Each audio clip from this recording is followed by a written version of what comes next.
Well, thank you, Rana. That was very kind. And that was very kind. That's all I can say about that. It was very nice. Thank you for doing that. Madam Premier, Lougheed family, and guests. I'd like to thank the Public Policy Forum for this honor tonight. Though all of us who have been involved in public life and public policy development know that fairness dictates that I accept this really on behalf of a whole bunch of people that made it possible. Anything I accomplished in public life was because of a big team behind me.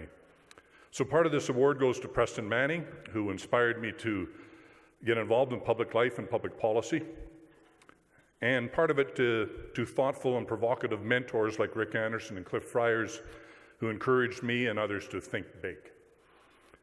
Pursuing public policy initiatives could never happen without loyal and hardworking staff.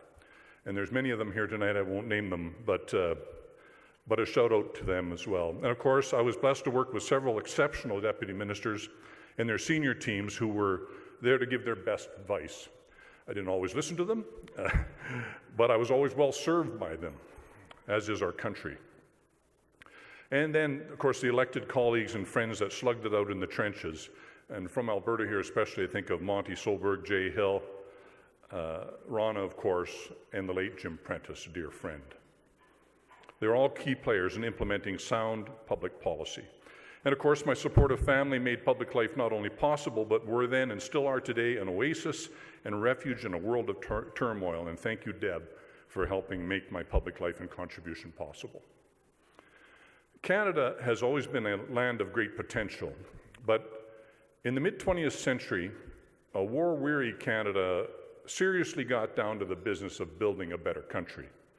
And we became a very good country. It's not perfect, of course, but it's a very good country. And it's the envy of much of the thoughtful and on-looking world.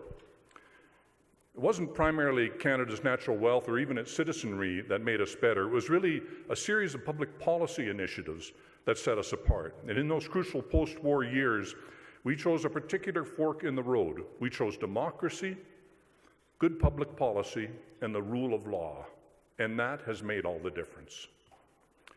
I'm a political partisan, and I believe that certain public policies will strengthen Canada going forward, while others will make her weaker. Now, other political players and parties have different policies, and I'm going to be very honest here, to be honest, sometimes their initiatives have proven to be at least as good as mine.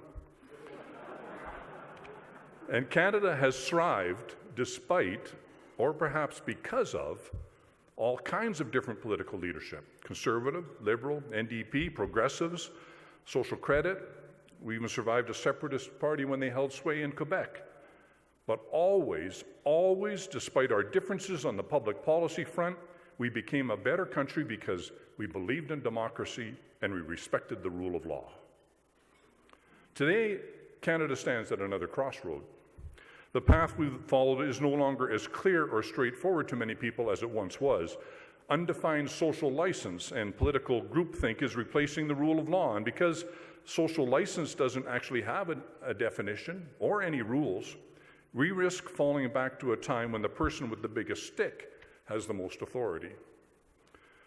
Of course, we've always had local, provincial, national interest groups and campaigns, and their presence is a reassuring part of the democratic process. The ability to pressure or influence our democratic institutions and leaders will always be a litmus test of a healthy society. But doing so while routinely ignoring the rule of law is both risky and reckless. It may seem like good fun, and it's even sometimes effective in the short term, to run roughshod over rules, regulations, and the rights of others. But democracy only works in the long term if we color within the lines of the law. Which leads me to the proposed Kinder Morgan pipeline to the West Coast.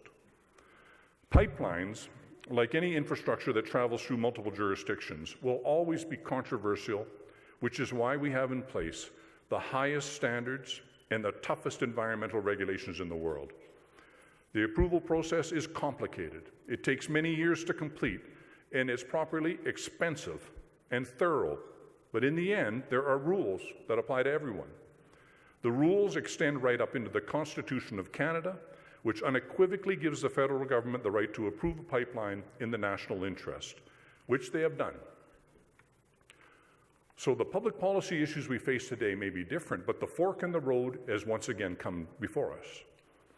If project proponents, not just for pipelines, but also wind and solar farms, mining companies, renewable hydro projects, or for that matter, residential land developers or even a high-tech startup, if people and organizations, corporations do not believe that they will get a fair hearing, that the rule of law has morphed into a malleable suggestion, then we will not build a better country going forward. Whether you like the project or not, we had better hope that Kinder Morgan starts and completes its properly and duly approved pipeline, because if it fails, it won't be a victory for the environmental movement. It will be a failure of democracy and a further weakening of the rule of law.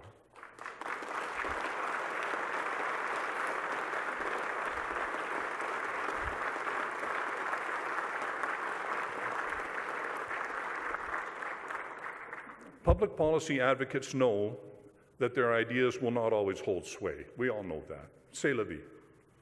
But if the rules of the game are allowed to become, there are no rules, then we should be very worried indeed. Good public policy, fearlessly advocated, massaged by the democratic process, and then enforced by the rule of law will build a better country. We will not like, nor will we recognize our country if it fails to choose this path.